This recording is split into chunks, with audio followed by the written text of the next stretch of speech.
Commission जब बन जाएगा तो उस कमीशन में कोई बंदा आके ना अरशद शरीफ के नाम पे अपना जो सियासी एजेंडा है उसकी तकमील की कोशिश ना करे.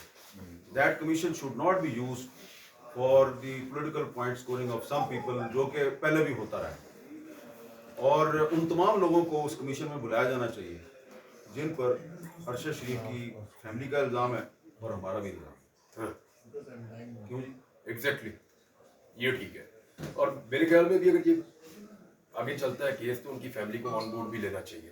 नहीं हम मैंने तो शुएब रज़ाक साहब से कहा है कि क्योंकि ये पहले भी उनके साथ राब्ते में रहे हैं कि उनके साथ रब्ता करें. उन्होंने खुद इनसे रब्ता किया है और मैंने उनसे कहा कि उनको आप पार्टी बनाएं. मैंने तो उनको पहले ऐसा ही देखें ना. इनिशियली हमारे मतलब आज जो ऑर्डर आया उसके मुताबिक हमें वी शुड अप्रोच दैम और they are more than willing. Imran भाई ज़ाहिर है मतलब इसमें एक फैमिली किस कर्ब से गुजर रही है कि 1.5 साल से कोई एक्टिविटी नहीं हो रही, और अगर आप लोगों ने एक इनिशिएटिव लिया है और अदालत इसको अप्रिशिएट कर रही है तो they should be on board. Of and on आवाज उठाते हैं लेकिन फिर नहीं सुनी जाती, फिर खामोश हो जाते हैं. उसकी वजह ये हो रही है कि मेरी ईद पे मुलाकात में ठीक है, चलो बस ठीक है. सर आज समझते हैं कि अरशद शरीफ साहब ने सारे साथियों को इकट्ठा कर दिया है जो आज अदालत में माहौल नजर आया है. एक साहब, मैं आखिरी दफा कोर्ट में भी अरशद शरीफ साहब के साथ ही आया था, हाई कोर्ट में या हमारे में. आज उसके बाद मैं आज आया और वो भी अरशद शरीफ के लिए ही आया दोबारा. देखिए अरशद शरीफ साहब के मसले पे सहाफ़ी जो है वो पहले से ही मुख्तलिफ थे, लेकिन हम इंतज़ार कर रहे थे ना कि सुप्रीम कोर्ट ने उसको नोटिस ले लिया. अब सुप्रीम कोर्ट उसको नोटिस लेता है तो आप कहते हैं कि यार अब सुप्रीम कोर्ट कुछ कर रही है तो हम ज़रा इंतज़ार कर लें. फिर कोई एक टीम जो है वो कीनिया भी गई, वो वापस आई, उसने रिपोर्ट जारी कर दी. इतनी लंबी चौड़ी रिपोर्ट थी, था उसमें कुछ भी नहीं. अब फिर आप देखें कि कई दफ़ा जो है वो सुप्रीम कोर्ट से रिक्वेस्ट की गई जी कि अरशद शरीफ का केस लगाएं, तो वो नहीं लगा रहे. तो वहाँ पे मामला और है. हमने यहाँ पे जुडिशल कमीशन की दरख्वास्त की है, वहाँ पे मामला और है. तो हम अरशद शरीफ साहब के मामले में पहले भी इकट्ठे थे, हमने पहले भी उनके लिए आवाज़ उठाई, जस्टिस फॉर अरशद शरीफ, आज भी उठा रहे हैं. लेकिन ये एक अच्छी चीज़ है कि आज आपको बहुत से लोग इकट्ठे नज़र आ गए. ये सिर्फ ये नहीं है, यहाँ पे बहुत से ऐसे भी लोग हैं जो इस कॉज में हमारे साथ हैं लेकिन इस वक्त वो कोर्ट रूम में मौजूद नहीं है. आने वाले दिनों में आपको और भी बहुत से सरप्राइज मिलेंगे. ये सर सिर्फ अरशद शरीफ साहब की यहाँ तक इकट्ठे हैं या बाकी मामला में भी इकट्ठे नजर आएंगे? हाँ जी मालिक साहब आप बताएंगे. नहीं कोई इन्होंने लिस्ट देखी है. मेरा ख्याल है जो भी जर्नलिस्ट का कॉमन कॉज है वो सबको इकट्ठे होना चाहिए. डिफरेंस ऑफ ओपिनियन हमारी आपस में सारे दोस्त हैं, हर मामले में डिफरेंट ओपिनियन होती है, लेकिन उसका मतलब ये नहीं. डिफरेंस ऑफ ओपिनियन कहते हैं ना, डिफरेंस ऑफ ओपिनियन और दुश्मनी दो मुख्तलिफ चीज़ें. और इस बात पे तो कोई बहस ही कोई नहीं है ना कि जर्नलिस्ट की सेफ्टी क्या है और क्या है. तो ज़ाती ताल्लुक भी छोड़ दें, हमारे भी छोटे भाइयों की तरह था, लेकिन ज़ाती ताल्लुक भी छोड़ दें. अरशद नहीं कोई जर्नलिस्ट भी हो तो वो तो अगर एक दूसरे के साथ हम नहीं खड़े होंगे तो फिर एक एक करके सब फारिग हो जाएंगे. इसलिए वो तो ऑप्शन ही नहीं है इस मामले में. जर्नलिस्टों के पास ये ऑप्शन है ही नहीं कि आप एक दूसरे की हिफाजत ना करें. हमारी हिफाजतें या हम दोनों लोगों ने एक दूसरे की करनी है या अदालतों ने हमारी करनी है, तीसरा कोई नहीं है.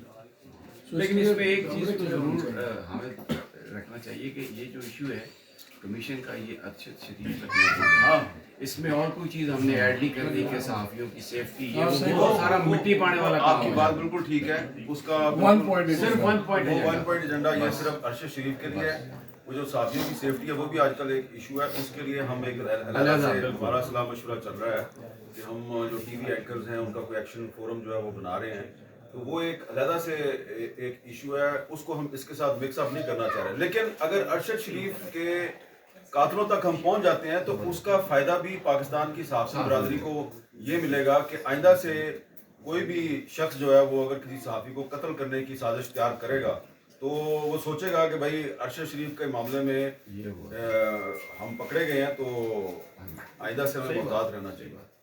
इसमें एक चीज़ क्लियर करना है, सिर्फ कमीशन बनाने के लिए हम यहाँ पे आए हैं. हम किसी को भी ब्लेम नहीं कर रहे. हाँ बिल्कुल. हमने जो कहना है वो हम कमीशन में जाके कहेंगे. जिसके पास जो इन्फॉर्मेशन है वो जाकर कमीशन में देगा. या हम नहीं कहना चाहते, बहुत सारे लोग बहुत सारी चीज़ें जानते हैं. मुझे पता है, मीर साहब को पता है, सभी भाई को पता है, आप लोग जानते हैं, सब लोग बहुत सारी चीज़ें. हम किसी को ब्लेम कर ही नहीं रहे, कह ही नहीं रहे. हम सिर्फ ये एक प्रोफेशनली एक लीगल हेल्प मांगने के लिए आए हैं. कमीशन बनेगा, सारी चीज़ें उसके अंदर जो जो जिसको पता है वो रखते हैं. उसमें एक और बात है, TORs बहुत इंपॉर्टेंट है. उसमें हम अदालत को असिस्ट भी करेंगे और अदालत से डायरेक्शन भी लेंगे कि टी ऑर्स इस तरह बनने चाहिए, क्योंकि टी ऑर्स नहीं बनेंगे तो इफेक्टिवली जुडिशल कमीशन बन नहीं सकता। अगर आपने किसी जगह तक पहुंचना है ना तो टी ऑर्स बहुत इंपॉर्टेंट बिल्कुल ठीक है, है। वो हम असिस्ट करेंगे। At the end of the day decide तो करना है अदालत ने, हमने अदालत को असिस्ट भी करना है। वो आपकी बात बिल्कुल ठीक है, we are not in the business of blaming people, हम इन्वेस्टिगेट करना चाहते हैं। उसमें दो इश्यूज होने चाहिए, पाकिस्तान में रहते हुए उस पर क्या दबाव था और पाकिस्तान किन हालात में उसने छोड़ा। ये बड़ा जरूरी है, ये ठीक बड़ा है। जरूरी है। और इसमें एक और भी चीज़ बड़ी इंपॉर्टेंट है कि 2017 में शहीद अरशद शरीफ साहब जो हैं उन्होंने इसी इस्लामाबाद हाई कोर्ट में एक पिटीशन दायर की थी कि 2014 में जो मेरे पे हमला हुआ था उस पे जो एक कमीशन बना था उसकी रिपोर्ट को पब्लिक किया जाए। और उसमें जो उनके वकील थे वो ये शुएब रज़ाक साहब थे, और उसमें पहले जस्टिस मोहसिन अख्तर कियानी की अदालत में हेयरिंग होती थी, फिर आखिरी जो हेयरिंग है वो आमिर फारूक साहब की अदालत में हुई थी। तो आज दोबारा जो है वो मैं और मालिक साहब और काशिफ बाजी साहब और इमरान रियाज साहब और समी साहब और बहुत से लोग जो हैं, आज हम दोबारा इसी इस्लामाबाद हाई कोर्ट में आज हम मुतालबा कर रहे हैं कि अरशद शरीफ शहीद के कत्ल की इंक्वायरी की जाए, और हमारा वकील वही शुएब रज़ाक साहब है। और इत्तेफाक की बात है कि आज भी जो हेयरिंग है वो आमिर फारूक साहब की अदालत में हुई है। तो हमें उम्मीद है कि शुएब रज़ाक साहब के साथ वो नहीं होगा जो 2017 में। मेरे साहब I have question sir. Question ये है कि अरशद साहब का एक वाक़या हो गया, वो भी यहाँ पे आते थे, लोगों के मुतल्लिक रिक्वेस्ट करते थे कि इंक्वायरीज हो, इन्वेस्टिगेशन हो टैक्स की, लेकिन उनका वाक़या हो गया। अब खुदा न खास्ता बहुत से लोग समझते हैं कि अभी भी बहुत से जर्नलिस्ट जो हैं वो हिट लिस्ट पे हैं, उसको आप कैसे काउंटर कर सकते हैं या उसके ऊपर आप क्या काम करें? देखिए, इस वक्त यहाँ पे जो लोग बैठे हुए हैं उनमें से कई लोग जो है उनको उस हिट लिस्ट का पता है जिसका आप जिक्र कर रहे हैं। अच्छा, ये बिल्कुल ना समझे कि जनाब उस हिट लिस्ट में क्योंकि किसी का नाम शामिल है तो इसलिए जनाब वो कोशिश कर रहा है कि जनाब यहाँ पे अरशद शरीफ के कत्ल का कमीशन बन जाए तो हम बच जाएंगे। लेकिन हम क्लियर कर चुके हैं कि हमारा इस वक्त मसला जो है वो सिर्फ अरशद शरीफ के लिए इंसाफ लेना है। अगर उसको इंसाफ मिलता है तो इनडायरेक्टली उसका फायदा हम सबको होगा। लेकिन वो जो जिस हिट लिस्ट का आप जिक्र कर रहे हैं, उस हिट लिस्ट में शामिल जो सहाफ़ी हैं और जो दीगर बहुत से लोग हैं, उनकी सिक्योरिटी, उनकी प्रोटेक्शन, उनकी सेफ्टी के लिए जो भी करना है वो हम अलहदा से करेंगे। इसमें एक बात मैं बिल्कुल खुल के कहना चाहता हूँ कि पिछले 3-4 साल में जो हमारी जो सहाफ़ती तंजीमें हैं वो सहाफ़ियों के सिक्योरिटी एंड सेफ्टी के इशू पर कोई मुश्तरका हिकमत अमली इख्तियार करने में नाकाम रही हैं। And that is the reason कि अब हम जो है वो इसके बारे में सोच रहे हैं कि हम टीवी एंकर जो है वो इस पर एक एक्शन फोरम बनाए।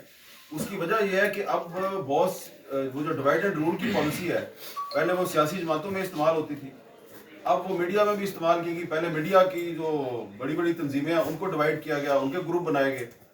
अब उन ग्रुपों को जो है वो टीवी एंकर्स के खिलाफ इस्तेमाल किया जा रहा है, टीवी एंकर को टीवी एंकर के खिलाफ इस्तेमाल। अभी देखे ना, कल परसों एक जर्नलिस्ट जो है उसने किसी ने उसका क्लिप भेजा है